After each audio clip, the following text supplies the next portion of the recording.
रेशमी भाभी रसीली स्टोरी। कभी कभी ऐसी कोई घटना हो जाती है जो पूरी जिंदगी याद रहती है। रात जो मेरे साथ हुआ वह मैं कभी भी जिंदगी भर नहीं भूल पाऊंगा। रेशमी भाभी की गुफा खुदाई। जी हाँ, आज मैं आपको अपनी सच्ची रेशमी भाभी की रसीली स्टोरी है। यह कहानी बिल्कुल सच्ची है और आपको बहुत ही हॉट और रसीली लगेगा, यह मेरी गारंटी है। एक कहावत है कि भगवान जब देते हैं तो छप्पर फाड़ कर देते हैं। मेरे साथ भी यही हुआ दोस्तों। रोजाना मुठ मारने वाला लड़का जो ख्वाबों में किला हिलाता रहे और उसको कोई औरत बुलाकर गुफा खुदाई को कहे तो आप खुद सोचिए इसे क्या कहेंगे। इसे ही आप भाग्य कहेंगे। आज मैं पूरी कहानी सुना रहा हूँ। मेरा नाम रत्नेश है, मैं इंजीनियरिंग पढ़ रहा हूँ, नोएडा में रहता हूँ। एक फ्लैट जो कि किराए पर ले रखी है, उस फ्लैट में हम 3 दोस्तों के साथ रहते हैं।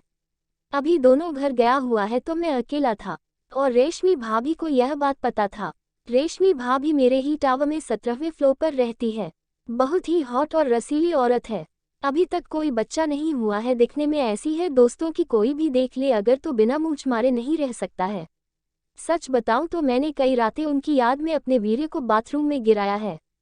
रेशमी भाभी लंबी चौड़ी गोरी, लंबे लंबे बाल हैं, कमर पतली और डिक्की चौड़ी है उनकी बड़ी बड़ी दोनों मौसामी बिल्कुल टाइट और आगे की तरफ उभरा हुआ है। मौसामी इसी को कहते हैं। ब्लाउज में जब उनकी मौसामी फटने को तैयार हो रही हो और उस पर साड़ी का आंचल गया हुआ हूं तो साइड से कैसा लगता है देखने में आपको भी पता है। उनके होंठ गुलाबी कलर के हैं। उनकी गर्दन लंबी है, चूतर का उभार बाहर की तरफ से, लंबी लंबी उंगलियां और सेक्सी नाखून उनकी पहचान है। जब भी वह देखती है किसी को तो मानो कि बरसात होने लगी हो ऐसा लगता है। भाभी हो तो रेशमी भाभी की तरफ, पत्नी भी मिले तो रेशमी भाभी के। भगवान से मैं प्रार्थना करता हूँ कि जब मेरी शादी हो तो मेरी बीवी रेशमी भाभी की तरह ही रसीली और सुंदर औरत मिले। कल रात की बात से दोस्तों, मैं ग्राउंड फ्लोर पर रहता हूँ। उनके पति को हमेशा नमस्ते भैया करता हूँ तो जान पहचान हो गई थी, पर उतना ज्यादा नहीं कि घर आना जाना हो। सोसाइटी का ग्रुप बना हुआ है जहाँ पर अक्सर मैं उनके डीपी को देखते रहता हूँ।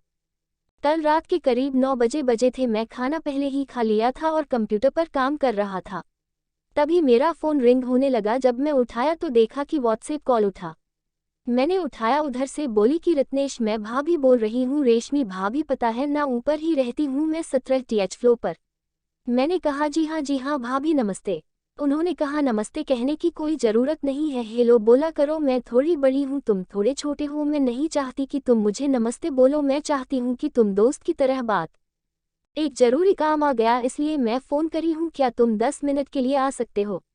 मैंने कहा भाभी आपके फ्लैट पर? उन्होंने कहा हाँ फ्लैट पर। मैं उनको बोला कि मैं 10 मिनट में आ रहा हूँ। फटाफट मैंने कपड़े पहने और लिफ्ट से 17 फ्लोर पर पहुँच गया।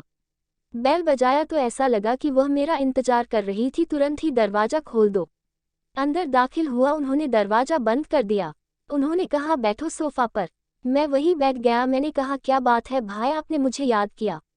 उन्होंने कहा हाँ, क्यों याद नहीं कर सकती, बस मन नहीं लग रहा था। तुम्हारे भैया घर पर है नहीं, 3-4 दिन के लिए बाहर गए हुए हैं अपने कंपनी के काम से, तो अकेली बोर हो रही थी। तो एक बात तो पूछना था कि मैं भी चाहती हूँ कुछ पढ़ाई लिखाई कर लूँ, तो कुछ कोर्स ऐसा बताओ जिससे मैं घर बैठे पैसे कमा सकूं, या मुझे यूट्यूब का चैनल बना दो। मैं चाहती हूं अपनी रसीली अदाएं दिखाकर लोगों को रिझाऊं और पैसे कमाऊं।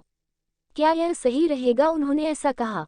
मैंने कहा भाभी जी, आजकल लोग बहुत पैसा कमा रहे हैं, आप भी चाहें तो पैसा कमा सकते हैं, पर क्या यह भैया को अच्छा लगेगा? उन्होंने कहा इसलिए तो मैं तुम्हें अकेले में बुलाई हूँ ताकि तू मुझे अच्छे से समझा दो। पर यह सब उनका बहाना था। वह सोफे पर आकर मेरे पास बैठकर, वह जो कपड़े पहनने थी उससे उनकी मौसामी बाहर दिखाई दे रही थी, डिक्की का भाग दिखाई दे रहा था। वह ऐसा डिओडोरेंट लगाई थी जिससे मैं आकर्षित हो रहा था उनकी तरफ।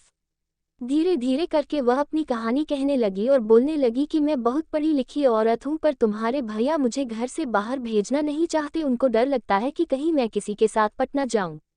तो आप ही बताओ, रखने जो मर्द अपने पत्नी को रसीली में खुश नहीं कर पा रहा हूँ, उससे तो डर लगेगा।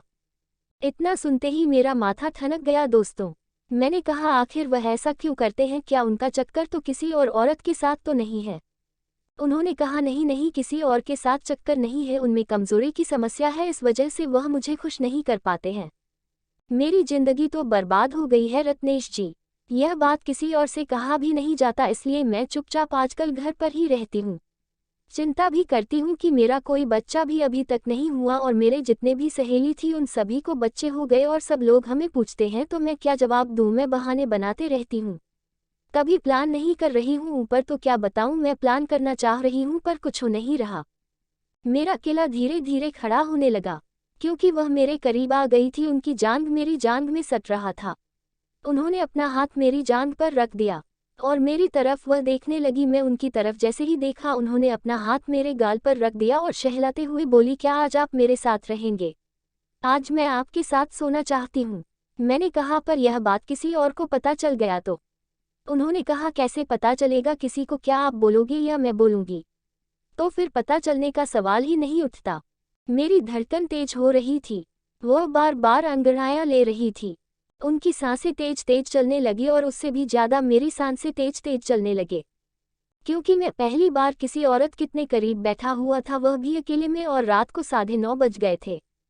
उन्होंने मेरे होंठ को निहारा और फिर पहला चुम्मा उन्होंने गाल पर दिया। मुझे बहुत अच्छा लगा। मैंने उनके चेहरे को सहलाया तो वो अपनी आंखें बंद कर ली।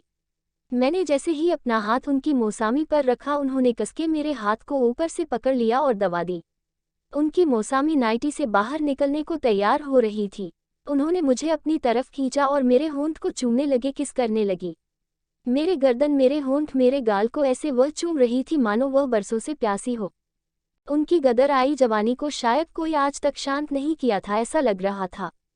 हम दोनों ने तुरंत ही लिप को लॉक कर लिए, एक दूसरे को अपनी तरफ खींच रहे थे। उनके होंठ को चूस रहे थे। ऐसा लग रहा था कि मैं जन्नत में आ गया हूँ। उन्होंने तुरंत मुझे उठाया और अपने बेडरूम में ले गए। शानदार बेडरूम और बड़ा गद्दा वाला बेड। उन्होंने मुझे पटक दिया और अपने कपड़े को खोलते हुए अपनी परा को नीचे फेंकते हुए मेरे ऊपर चढ़ गई और मेरे टी शर्ट को निकालने लगे। मैंने उनकी मदद की और मैंने अपना टी शर्ट नीचे उतार कर फेंक दिया। उन्होंने मेरी दोनों हाथों की उंगलियों में अपनी अंगुलियां फंसा दी और मेरे होंठ को चूसने लगी। उनकी दोनों बड़ी बड़ी मौसामी मेरे छाती पर लौट रहे थे। उनकी गर्म गर्म सांसें मेरे जिस्म से टकरा रही थी तो मेरा केला और भी बड़ा हो रहा था। उन्होंने नीचे आकर मेरे केला को पकड़ा और मुंह में लेते हुए मेरी तरफ देखने लगी और मेरे केला को चूसने लगी। मैंने अपने दोनों पैरों को फैला दिया और बीच में मेरा केला एक खूंटे की तरह था। वह मेरे केला से ऐसे खेल रही थी जैसे कि उनको वह चीज़ मिल गया हो जिनकी उन्हें चाह बरसों से थे। मैं उनकी दोनों मौसामी को अपने हाथ में थामे हुए था और मैंने उनको ऊपर ऊपर किया और उनके होंठ को फिर से चूसने लगा। उन्होंने धीरे धीरे करके ऊपर चढ़ गई और मेरे मुंह के ऊपर बैठ गई। उनकी गुफा मेरे नाक में चला गया। दोस्तों, गीली थी गुफा, गर्म थी। मैंने तुरंत ही अपना जेब निकाला और उनकी डिक्की को चाटने लगा। उसके बाद वह ऐसे रगड़ने लगी अपनी डिक्की को मेरे मुंह पर कि मेरी सांसें रुकने लगी थी। मैंने तुरंत छटपटा कर बाहर आया और उनको नीचे लिटाया, दोनों पैरों को अलग अलग किया और मैं गुफा को चाटने लगा। उन्होंने दोनों पैरों को फैला दिया और मेरे बाल को पकड़कर गुफा चटवाने लगी। उन्होंने मुझे गाली देकर कहा, चाट साली, मेरी गुफा चाट, आज मेरी गर्मी बुझा दे, आज तू मुझे खुश कर दे। यह सब सुनकर हैरान हो गया, क्या खूबसूरत औरत के मुंह से इतनी गंदी गंदी गालियां निकलने लगी मेरे लिए। पर वो जितना ज्यादा गालियां देती थी उतना ही मैं और भी ज्यादा कामुक हो रहा था। मैं उनके दोनों मौसामी को दबोच लिया और उनके निप्पल को पीने लगा। करीब 5 मिनट तक मैं उनकी मौसामी उसको सहलाते हुए उनके निप्पल को रगड़ रहा था। उन्होंने कहा, अब बस करो और मेरी गुफा की प्यास बुझा दो अपना केला डालकर।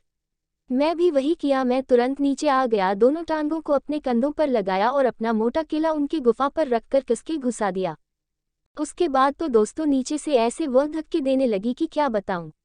उनके मुंह से आहा की आवाज आने लगी और गालियां दे ही रही थी। उस समय तक मैं भी छिनार रंडी, आज मैं तुम्हें पागल कर दूंगा, गुफा खुदाई कर, ये सब मैं भी कहने लगा। दोस्तों, उनकी मोटी मोटी जांघें मेरे चारों ओर लपेटी हुई थी और मैं गुफा खुदाई जा रहा था। हर एक 5 मिनट में अलग पोजीशन से उनको गुफा खुदाई रहा था और वो भी अलग अलग स्टाइल में मुझे गुफा खुदाई को कहती। अब वो ऊपर आ गई, केला को पकड़कर बैठ गई और फिर जोर जोर से लेने लगी केला को अपने अंदर में। उनकी मौसामी को जोर जोर से मसल रहा था। वो उफ़्फ़ा उफ़्फ़ा आउच की आवाज निकाल रही थी। अब वो कुतिया बन गई और मैं उनके डिक्की के पीछे से गुफा में केला देने लगा तो वो गाली देखकर बोली, अरे साली, तुम्हें डिक्की नहीं दिख रहा था? मैंने तुरंत अपना केला उनकी गुफा से बाहर किया और डिक्की में केला घुसाने लगा। उनकी डिक्की बहुत ही टाइट थी तो जा नहीं रहा था। मैंने थूक लगाया और फिर से पूरा घुसा दिया। वो दर्द से कराह उठी। फिर वो डिक्की मरवाने लगी। फिर करीब 7 मिनट बाद वो सीधी लेट गई और बोली, अपना वीर्य अंदर तक छोड़ना, मैं तुम्हारे बच्चे की माँ बनना चाह रही हूँ। फिर से हम दोनों तेज हो गए। मैं जोर जोर से उनको गुफा खुदाई लगा, वो भी डिक्की घुमा घुमा कर मेरे केला को अंदर तक लेने लगी। करीब 10 मिनट में हम दोनों जोर जोर से आ की आवाज करते हुए अपना वीर्य उनकी गुफा के अंदर तक छोड़ दिया। वो शांत हो गई। उनके बाल बिखर गए थे, उनकी काजल फैल गई थी, उनका लिपस्टिक फैल गया था। वहाँ गोरे बदन पर यह नज़ारा बड़ा ही रसीली लग रहा था। मैं शांत हो गए और कब नींद आ गई पता भी यही चला। रात को उन्होंने फिर 2 बजे उठाया और गुफा खुदाई। फिर 4 बजे उनको गुफा खुदाई कर वापस अपने फ्लैट पर आ गया।